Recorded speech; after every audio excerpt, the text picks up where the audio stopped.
নমস্কার আমার ভোজন রসিক বন্ধুরা, কেমন আছেন সবাই? আশা করি আপনারা সকলেই খুব ভালো আছেন। আমিও কিন্তু খুব ভালো আছি। তাই আজকে আবারও চলে এলাম একটি কুলপি রেসিপি নিয়ে। এই গরমে যতই আমরা বাইরে থেকে আইসক্রিম কিনে খাই না কেন, বাড়িতে যেন কুলপিটা বসাতেই হয়। তাই আজকে বানাচ্ছি একটা মন প্রাণ ঠান্ডা করা একটা কুলপি রেসিপি। আর এটা খেতে জাস্ট অসাধারণ হয়। চলুন তাহলে রেসিপিটি আপনাদের সঙ্গে শেয়ার করছি।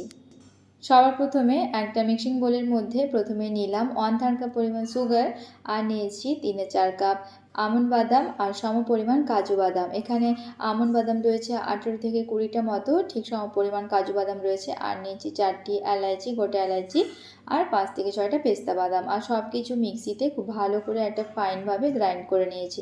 এখান থেকে যতটা পরিমাণ লাগে আমি ব্যবহার করব কুলপির জন্য, বাকিটা কিন্তু আমি স্টোর করে রেখে দেবো। এরপর গ্যাস ওভেনে একটি কড়াই বসিয়ে নিয়েছি, আর এখন তার মধ্যে আমি অ্যাড করলাম 2 কাপ পরিমাণ জল। আর এই জলটা একটু ভালো করে গরম করে নেব। জলটা এমনভাবে গরম করতে হবে যাতে একটা আঙুল ডুবিয়ে রাখলে দেখবেন যে আঙুলটা ডুবিয়ে রাখা যাচ্ছে না, সেই পর্যায়ে কিন্তু এটা গরম করে নিতে হবে। তারপরে এটার মধ্যে অ্যাড করেছি আমি মিল্ক পাউডার। 1/2 কাপের একটু কম মিল্ক পাউডার আমি অ্যাড করেছি। এখানে কিন্তু আমি লিকুইড কাউ মিল্কের পরিবর্তে এই পাউডার মিল্ক দিয়ে কিন্তু আমি আইসক্রিমটা বানিয়েছি।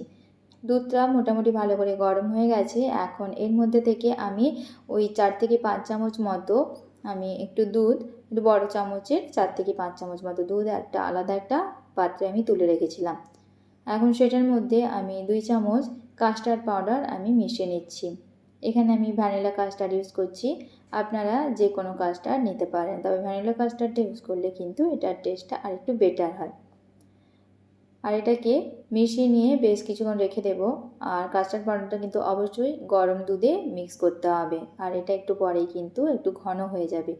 এখন দুধটা একবার ফুটে উঠেছে। এখন এর মধ্যে যে আইসক্রিম প্রিমিক্সটা বানিয়ে রেখেছিলাম, এখন আমি সেইটা অ্যাড করব। যে যার নিজেদের পছন্দ মতো মিষ্টতা অনুযায়ী কিন্তু এই প্রিমিক্সটা ব্যবহার করবেন। আমি এখানে 5 থেকে 6 টেবিল চামচ মতো প্রথমে ব্যবহার করলাম। তারপরে যদি আমার মনে হয় যে আর একটু মিষ্টি কম রয়েছে, তখন কিন্তু আমি আবার পরে ব্যবহার করব। এখন আমি ভালো করে এটা মিশিয়ে নিচ্ছি। এটা যেহেতু কাউ মিল্ক নয়, তাই এটা একবার ফুটে উঠলে তখন এর মধ্যে এই প্রিমিক্স এবং বাকি ইনগ্রিডিয়েন্টসগুলো অ্যাড করতে হবে। এটাকে বেশিবার ফোটানোর কিন্তু প্রয়োজন নেই। এখন এর মধ্যে আমি অ্যাড করছি বেশ কয়েকটা মতো স্যাফরন। তবে আপনাদের কাছে যদি অ্যাভেলেবেল না থাকে, নাও মিক্স করতে পারেন, তবে এটা একটু কালারের জন্য ব্যবহার করছি। এরপর যে কাস্টার্ড মিল্কটা বানিয়ে রেখেছিলাম, এখন সেটাও দিয়ে দিলাম। তবে এই মিল্কটা দেওয়ার সময়, কাস্টার্ড মিল্কটা দেওয়ার সময় গ্যাসের ফ্লেমটা একদম লো আঁচে রাখবেন, না হলে গ্যাসের ফ্লেমটা কিন্তু বন্ধ করে দিলে ভালো হয়। এখন খুব ভালো করে মিক্স করে নিচ্ছি। আর এই কাস্টার্ড পাউডারটা দেওয়ার সঙ্গে সঙ্গে কিন্তু এটা খুব তাড়াতাড়ি দুধটা ঘন হতে শুরু করে, তাই কিন্তু গ্যাসের ফ্লেমটাকে একদম লো আঁচে রাখতে হবে। আর এটা খুব ভালো করে মিশিয়ে নিয়েছি। একদম কিন্তু গাঢ় করব না, মোটামুটি একটু ঘন হলেই কিন্তু এটাকে বন্ধ করে দেব। এখন আমি একটু টেস্ট করে দেখেছি যে আমার মিষ্টতা, কুলপির মিষ্টতা একটু কম রয়েছে, তো তার জন্যে আরও 2 চামচ মতো প্রিমিক্সটা আমি দিয়ে দিলাম। ভালো করে আবারও মিশিয়ে নিয়েছি। আর গ্যাসের ফ্লেমটা কিন্তু লো টু মিডিয়াম আঁচে রেখেছি। মোটামুটি কিন্তু এটা ঘন হয়ে এসেছে। এটাকে কিন্তু আর ঘন করার কোনো প্রয়োজন নেই, কারণ যত ঠান্ডা হবে এটা কিন্তু আরও বেশি করে ঘন হয়ে যাবে। তো এই পর্যায়ে কিন্তু আমি গ্যাসের ফ্লেমটা বন্ধ করে দেব, আর এটাকে আমি নামিয়ে নেব। তারপর এটাকে আমি কুলপিগুলো বসানোর জন্য প্রিপেয়ার করে নেব। কুলপিগুলো বসানোর জন্যে আমি এখানে কিন্তু কয়েকটা মতো হাঁড়ি নিয়েছি। আর এই হাঁড়িগুলো কিন্তু মার্কেটে খুব সহজেই অ্যাভেলেবেল রয়েছে। এগুলো 5 থেকে 6 টাকা দাম নেয়। আর এই প্রত্যেকটা হাঁড়ির মধ্যে কিন্তু আমি মিক্সারটা ভরে নিচ্ছি। আর আপনারা আমাকে কমেন্ট করে জানাবেন যে কোথা থেকে আমার ভিডিওটা আপনারা দেখছেন।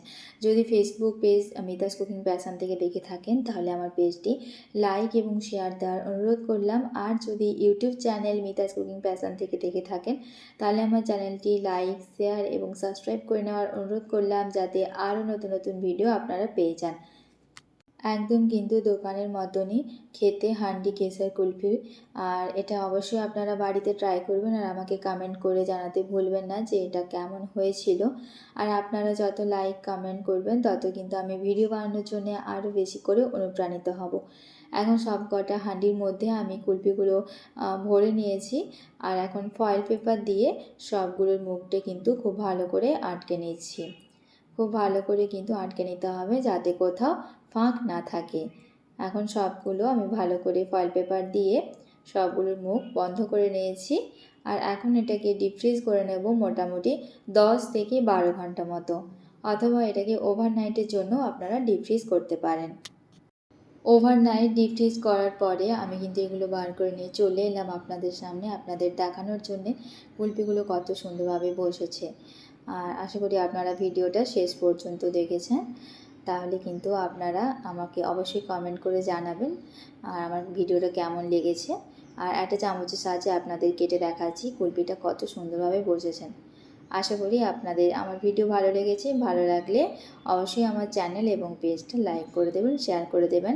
আপনারা সকলেই ভালো থাকবেন, সুস্থ থাকবেন। এখনকার মতো আসছি, টাটা।